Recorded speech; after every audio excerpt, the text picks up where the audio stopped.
उपसर्गेण धात्वर्थो बलात् अन्यत्र नीयते। प्रहाराहार संहार विहार परिहारवत्। एक बार सभी लोग इस श्लोक को बोलेंगे। उपसर्गेण धात्वर्थो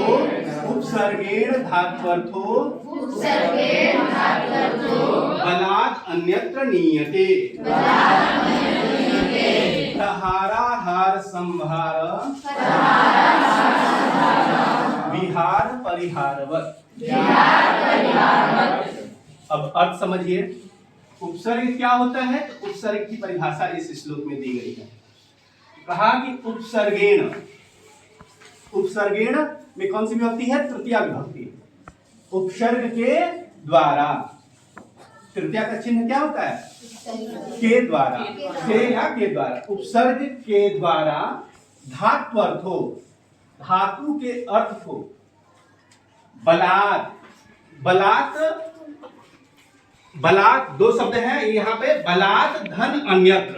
अगर हम इसको अलग अलग करें तो मिलेगा बलात् धन अन्यत्र, यानी बलात् यानी जबरदस्ती, अन्यत्र दूसरी जगह, नीयते, नी धातु है, नी मतलब होता है ले जाना, नी धातु आत्मनेपदी में बना नीयते, तो ले जाता है। क्या कहा? उपसर्ग के द्वारा धातु के अर्थ को बलात् जबरदस्ती अन्यत्र नीयते, ले जाया जाता है। यानी उपसर्ग जब किसी शब्द में लग जाता है, किसी धातु में लग जाता है, तो वो क्या करता है? उसके अर्थ को जबरदस्ती क्या करता है? बदल देता है। उपसर्ग क्या करेगा? किसी भी शब्दांश में, अगर सामान्य शब्द में इसको समझिए तो कहा जाता है कि उपसर्ग किसी शब्दांश में लग करके, किसी मतलब उपसर्ग ऐसा शब्दांश है, शब्द का ऐसा टुकड़ा है जो धातु के आगे या किसी शब्द के आगे लग करके उसके अर्थ को बदल देता है। ये भी श्लोक यही कह रहा है। श्लोक एक बार फिर से देखिए। उपसर्गेण, उपसर्ग के द्वारा धात्वर्थो, धात्वर्थो कैसे बना है? धातु धन अर्थो, धातु के अर्थ को बलात् अन्यत्र दूसरी जगह नीयते, ले जाया जाता है। कैसे? तो उदाहरण दिया, प्रहाराहार संहार विहार परिहारवत्। संधि पढ़ा होगा आप लोगों ने। प्रहाराहार, इसको अलग करेंगे तो क्या मिलेगा? प्रहार धन आहार बना है प्रहाराहार। कौन सी संधि है? संधि पढ़ा है ना, दीर्घ संधि है। तो प्रहार धन आहार, प्रहाराहार बना। तो प्रहार, अब देखिए एक ही शब्द है, हार हार सब में आया है, यहाँ पे भी हार है, यहाँ पे भी हार है, यहाँ पे भी हार है, हार है। उदाहरण दिया जा रहा है, देखिए जैसे हार है, इस शब्द के आगे हमने लगा दिया प्र, क्या बन गया? प्रहार। प्रहार मतलब आक्रमण करना, अटैक करना, बोलते हैं ना इंग्लिश में। तो प्रहार, हार मतलब हारना था, हार मतलब गहना भी होता है, हार मतलब हारना भी होता है, लेकिन इसी हार में हमने प्र लगा दिया तो क्या बन गया? और कितनी तेजी से बदला।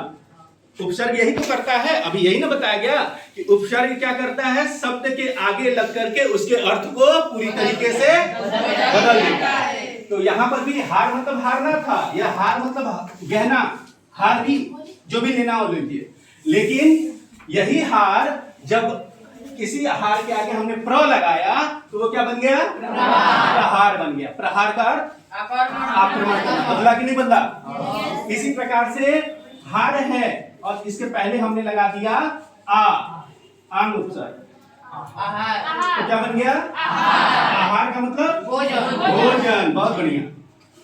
इसी प्रकार से हार है और इसमें हमने सम उपसर्ग लगा दिया, बन गया संहार। संहार मतलब क्या होता है?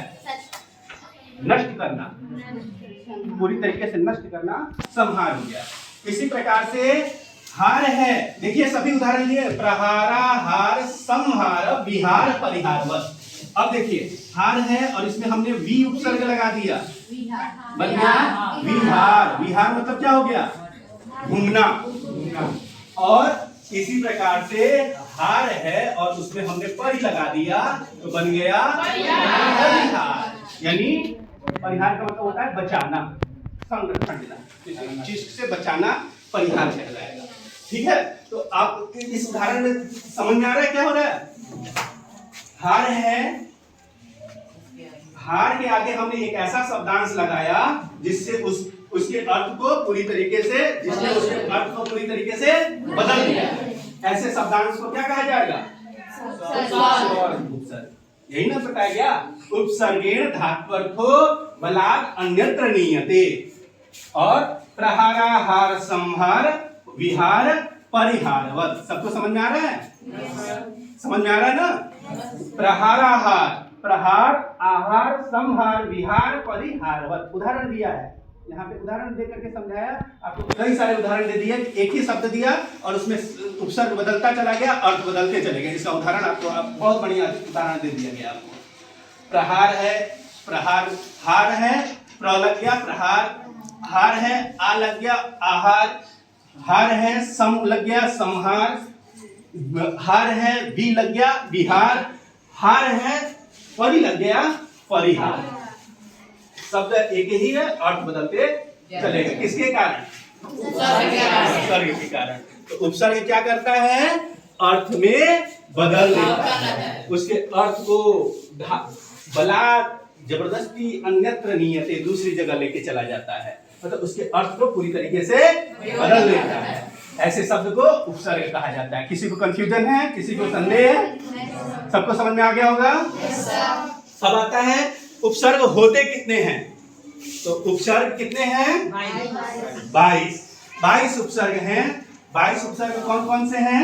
तो लिखा हुआ है प्र, परा, अप, सम, अनु, अव, निस, निर, दुस, दुर, वी, आं, नी, अधि, अपि, अति, सु, उत, अपि, प्रति, परि, अप। ये ऐसे 22 शब्दांश हैं, ऐसे शब्दांश हैं जो अगर किसी शब्द के आगे लग जाएं, किसी धातु के आगे लग जाएं, तो उसके अर्थ को पूरी तरीके से बदल देते हैं।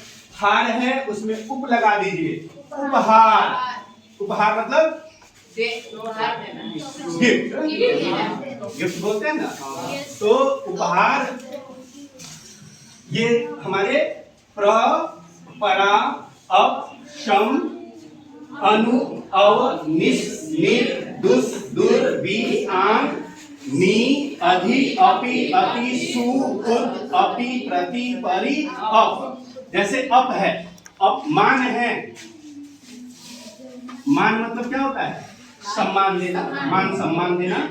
और इसमें हम अप लगा देते हैं तो बन जाता है अपमान। और क्या हो गया? पूरी तरीके से बदल गया ना। होते हैं, ठीक है। आप उदाहरण समझ देते जाएंगे। देखिए जैसे दूर है, सु का कोई उदाहरण बताएंगे? सुबह, हाँ